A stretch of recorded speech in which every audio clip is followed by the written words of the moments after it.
বাংলাদেশের বিভিন্ন দূতাবাসে কর্মরত ছিলেন কিন্তু সরকার পরিবর্তন মানতে পারেননি, আপনাদের বিরুদ্ধে এক ধরনের বিদ্রোহ ঘোষণা করেছেন, এমন কূটনীতিকের সংখ্যা আসলে কত? মাননীয় পররাষ্ট্র উপদেষ্টা তাদের প্রচার প্রচারণা বিদেশে বাংলাদেশ বিষয়ে কি বার্তা দিচ্ছে, তাদের বিরুদ্ধে কি ব্যবস্থা নিচ্ছেন বা ব্যবস্থা নিচ্ছেন কিনা? সম্প্রতি মরক্কোর বিদায়ী রাষ্ট্রদূত আপনাদের সরকারের সমালোচনা করে ফেসবুকে পোস্ট দিয়েছেন। তিনি বলেছেন যে শুধু একটি বই লেখার জন্য, তাও অনেক দিন আগে, তার চাকরি চলে গেছে এবং ইউনূস সরকার দেশে বিদেশে ষড়যন্ত্রের মাধ্যমে ক্ষমতায় এসেছেন, টিকে থাকছেন।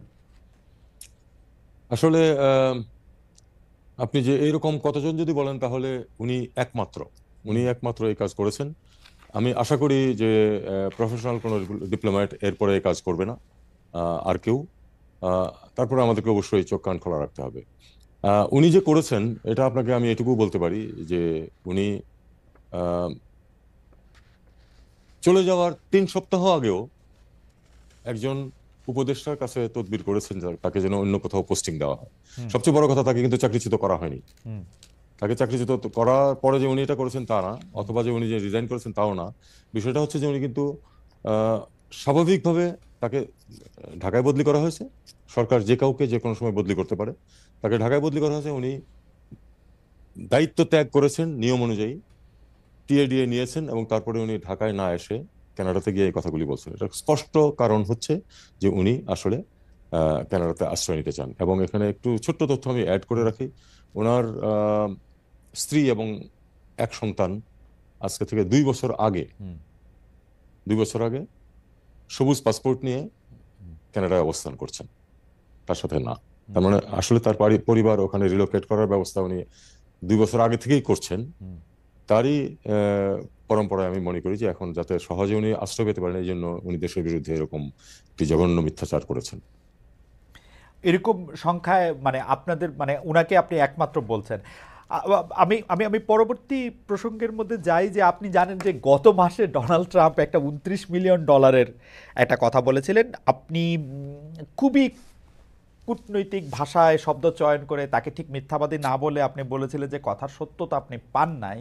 তো এইটা কি, এইটার ব্যাপারে কি কোনো ডেভেলপমেন্ট আছে? মানে এই $29 মিলিয়ন কথা কি তিনি হঠাৎ করেই বললেন, এমনি এমনি বললেন? মানে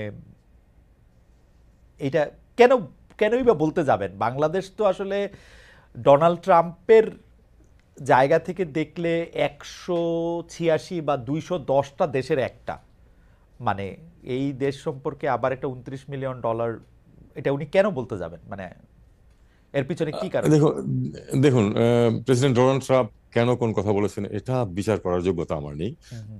আমি আসলে অনেক সময় বুঝিও না। আহ, উনি নিশ্চয়ই কোনো কারণে সেটা বলেছেন। তবে আমি আমাদের এখানে যারা এটা নিয়ে নাড়াচাড়া করেন তারা দেখেছেন যে আমার তো কোনো মেকানিজম নাই এটা চেক করার মতো। হুম। তারা দেখেছেন যে আসলে এরকম কোনো কিছু ঘটনা ঘটেনি যে 2 জন ব্যক্তিকে এই টাকা দিয়ে দেওয়া হয়েছে ইত্যাদি ইত্যাদি। আমরা হুম। সেই অনুযায়ী যে আমরা যেটুকু আহ, দেখতে পেয়েছি সেটুকুই কিন্তু আমার বক্তব্যের মধ্যে, আমাদের মিনিস্ট্রির বক্তব্যের মধ্যে আছে, এর চেয়ে বেশি কিছু না। এমনি মার্কিন পররাষ্ট্র যে দপ্তর আছে এখানে, আমি সরি মানে যে কনসুলেট আছে, যে এমবাসি আছে, তাদের কাছ থেকে কি এই ব্যাপারে বাড়তি কোনো কিছু জানানো হয়েছে ইন দ্য মিন টাইম? না। না, না, আচ্ছা। এরকম কিছু জানানো আচ্ছা। হয়নি আমার। আম, 2025 সালের মধ্যে নির্বাচন করা বা এটা ডক্টর ইউনূস ইদানিং মনে হয় বেশি করে ডিসেম্বর মাসটাই স্পেসিফিকলি বলছেন।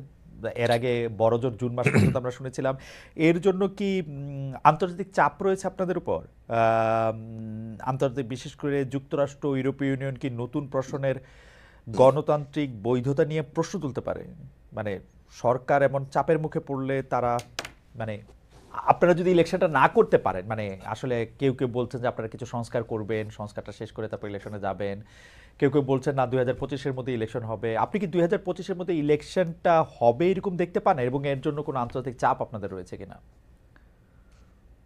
আহ, অন্তত আমি যেটুকু জানি, আমার উপরে কোনো আন্তর্জাতিক চাপ, আমার মাধ্যমে বা আমার উপরে কোনো আন্তর্জাতিক চাপ কখনো আসেনি। আহ, আমি দেখেছি যে আমাদের বন্ধু রাষ্ট্র যারা আছে তারা সবাই কিন্তু এই সরকারের যে কর্মসূচি ইনক্লুডিং রিফর্মের প্রতিও কিন্তু তারা বেশিরভাগই কিন্তু স্পষ্টভাবেই বলেছেন যে হ্যাঁ, রিফর্মের ব্যাপারে আমরা সমর্থন করি সরকারকে, এরকমই কিন্তু বলেছেন বেশিরভাগ। হুম হুম।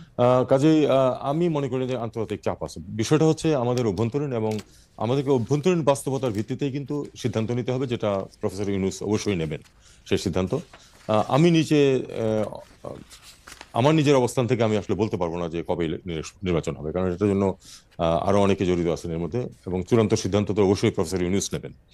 আর সেই সাথে আরেকটা জিনিস আমাদেরকে বুঝতে হবে যে আসলে তো আহ, আহ, সংস্কার কতটুকু হবে না হবে সে নিয়ে বেশ কিছু কমিশন ছিল, তারা তাদের মতামত দিয়েছেন, তাদের রিকমেন্ডেশন দিয়েছেন। সেটা নিয়ে এখন নেগোসিয়েশন চলছে আহ, রাজনৈতিক দলগুলোর সাথেও। হুম। তো আমি মনে করি যে এই নেগোসিয়েশনে দেশের জন্য যেটা ভালো সেটাই বের হয়ে আসবে। এবং মূল জিনিসটা হচ্ছে যে এই সরকারের আলটিমেট লক্ষ্য তো হচ্ছে একটি নির্বাচন অনুষ্ঠান করে নির্বাচিত ব্যক্তিদের হাতে ক্ষমতা হস্তান্তর করে যাওয়া, এটাই তো আমাদের হুম। আলটিমেট উদ্দেশ্য, যে অন্তর্বর্তী সরকার হিসেবে তাই দাঁড়ায়। এবং আমরা সেটা করতেই বদ্ধপরিকর। এখন প্রশ্নটা হচ্ছে সময় কতটুকু লাগবে, আগে কতটুকু রিফর্ম হবে, পরে কতটুকু হবে ইত্যাদি। এটা নিয়ে আমি আমি মনে করি যে বাংলাদেশের মানুষ সাধারণত এসব বিষয়ে ভুল করে না। হুম। আমি দৃঢ়ভাবে বিশ্বাস করি যে আলাপ আলোচনার মাধ্যমে এটা একটা সুন্দর পথ বেরিয়ে আসবে, এবং আমরা একটা ভালো নির্বাচন করে তাদের কাছে ক্ষমতা হস্তান্তর করে চলে যেতে পারবো। আমি গতকাল একটা রেকর্ডেড অনুষ্ঠান দেখছিলাম। আপনি জানেন যে তৃতীয় মাত্রা স্বনামধন্য উপস্থাপক জনাব জিল্লুর রহমান ভাই এটা বলতেছিলেন যে খুব মানে এটা তার পার্সোনাল অনুষ্ঠান, সেই জন্য পার্সোনাল ওপিনিয়নই উনি দিচ্ছিলেন, কিন্তু খুব মানে বলে না, খুব জোর দিয়ে বলছিলেন যে এই সরকার আসলে আরো ৩-৪ বছর ক্ষমতায় থাকতে চায়।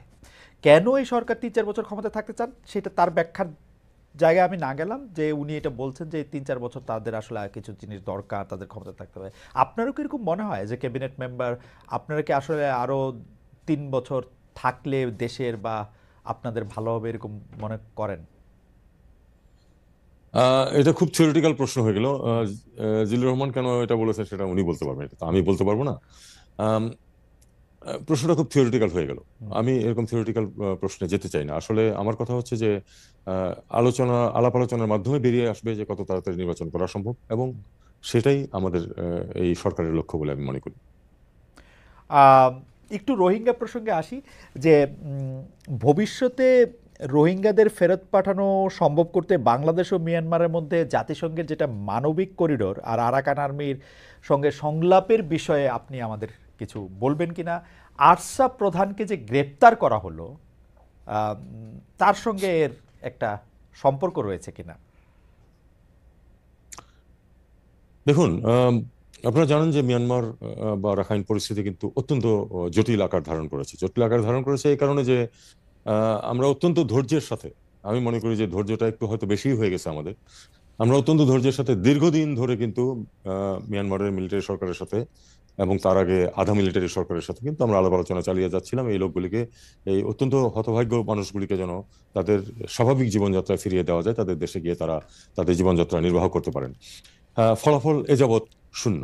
এর মধ্যে কিন্তু আপনার বাস্তব পরিস্থিতির বিরাট বিরাট পরিবর্তন হয়ে গেছে। সেটা হলো যে 3 বছর আগে তো ওখানে শুরু হয়েছে গৃহযুদ্ধ, এবং গৃহযুদ্ধের ফলে কিন্তু বিভিন্ন ধরনের পরিবর্তন হয়ে গেছে বাস্তবতা।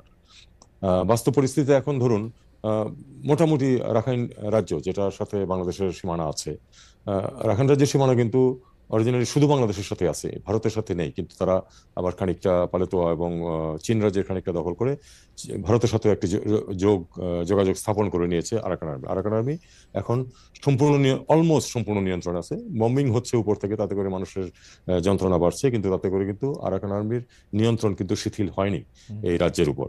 কাজে এখন বাস্তবতা হচ্ছে যে আরাকান আর্মি ডিসাইড করবে যে এখানে কি হবে না হবে। এমনকি যদি এক সময় তো এই গৃহযুদ্ধ পরিস্থিতি শেষ হবে এবং তখন সেটেল ডাউন করবে, যখন করবে তখনও কিন্তু Arakan army will B a major power, major arbiter, যে এই রোহিঙ্গাদের নিয়ে এবং আরাকান রাজ্যে কি হবে না হবে। তারা কিন্তু যদি একটা ইয়েও হয়, একটা ওখানে যদি একটা স্বায়ত্তশাসনও হয়, তারা কিন্তু অনেক কিছু ডিসাইড করবে। কাজে তাদের সাথে আমাদেরকে আলটিমেটলি নেগোশিয়েট করতেই হবে।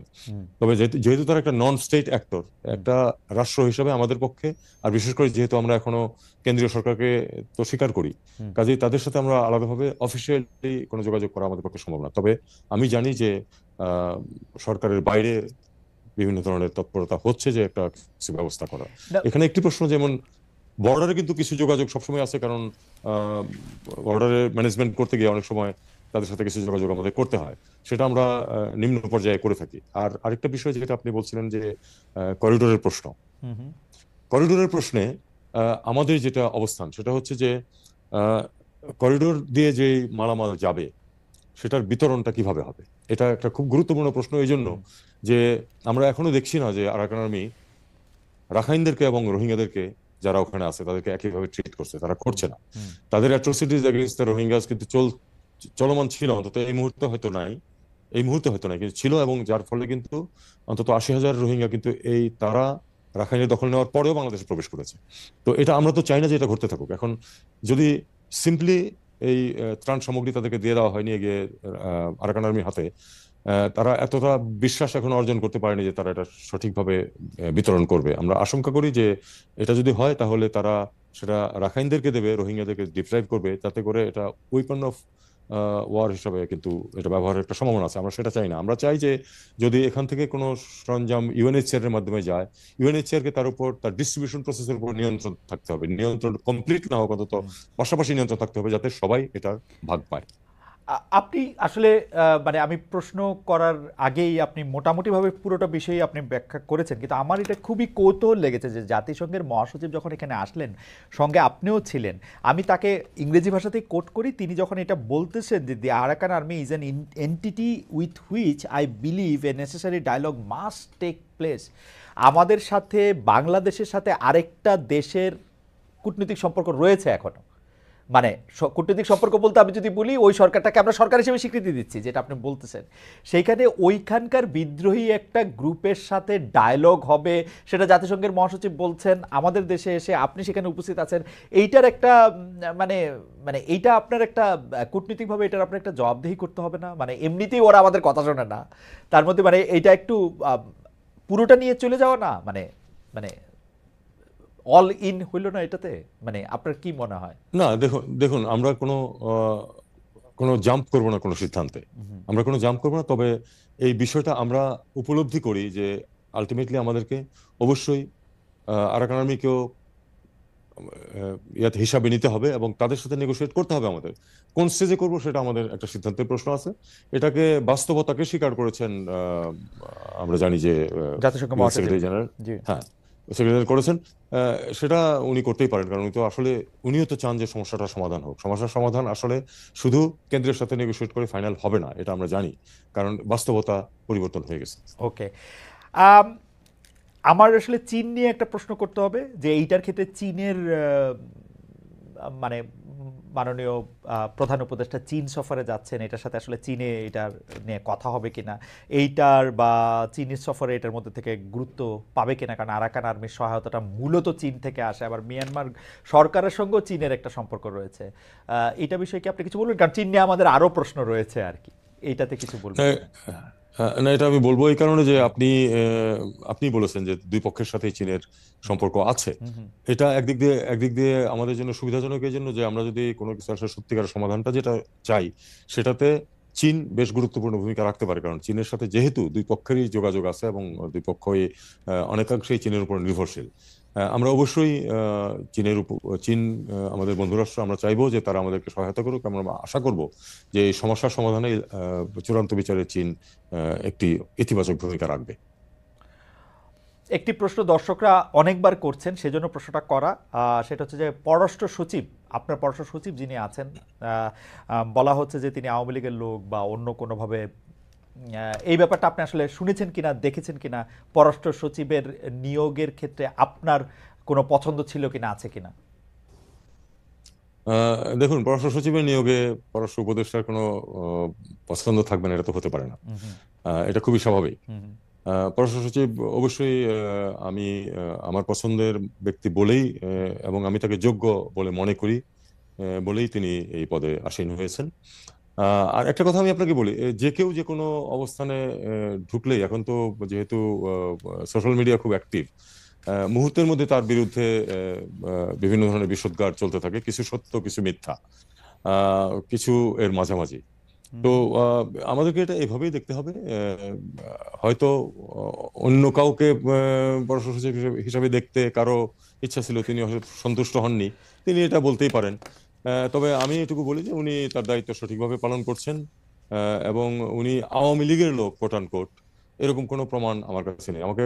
আপনাদেরকে একটা জিনিস বুঝতে হবে যে গত 17 বছর আহ, একটি সিস্টেমে দেশে একটি খুবই অন্যায্য একটা ব্যবস্থা ছিল সেখানে। হুম। সেখানে আত্মরক্ষার জন্য এবং স্বাভাবিকভাবে জীবন কাটিয়ে চাকরি করে রিটায়ার করার জন্য কিন্তু অনেককেই বা প্রায় সবাইকেই অন্ততপক্ষে নিজেকে আওয়ামী বিরোধী নয় এটা প্রমাণ করতে হয়েছে। হুম। আহ, সেটাকে আমাদের ধরলে চলবে না, আমাদেরকে চিন্তা করতে হবে যে আমি আমি আমি একটা কথা প্রায়ই বলি যে আমি আমার চাকরি জীবনে 33 বছর চাকরি করেছি, এর মধ্যে 6টা সরকার পরিবর্তন দেখেছি। হুম। হুম। এবং ব্যুরোক্র্যাটদের নিয়মই হচ্ছে যে তারা যখন যে সরকার থাকবে তাকে তারা সার্ভ করবে এবং তাদের মতো করে সার্ভ করতে হবে। এখন আহ, সেটার কোনো বিকল্প আমরা এখনো ওকে। বের করতে পারিনি, যদি পারতাম তাহলে ভালো হতো। আপনি আসবেন সেজন্য দর্শকদের কাছে প্রশ্ন করেছিলাম যে দেশে বিদেশে কিছু গোষ্ঠী বাংলাদেশ নিয়ে মিথ্যা ও অপতথ্য ছড়াচ্ছে এমন মন্তব্য করেছেন পররাষ্ট্র উপদেষ্টা তৌহিদ হোসেন। প্রিয় দর্শক, এই বক্তব্য সঠিক বলে মনে করেন কিনা? শতকরা 80 ভাগ দর্শক মনে করছেন আপনার এই বক্তব্য সঠিক, শতকরা 20 ভাগ মনে করছেন এটি সঠিক নয়। 57,000 দর্শক আমরা যখন এটি মানে দেখছি তখন তার কিছুক্ষণ আগে আসলে 57,000 দর্শক এখানে ভোট দিয়েছেন।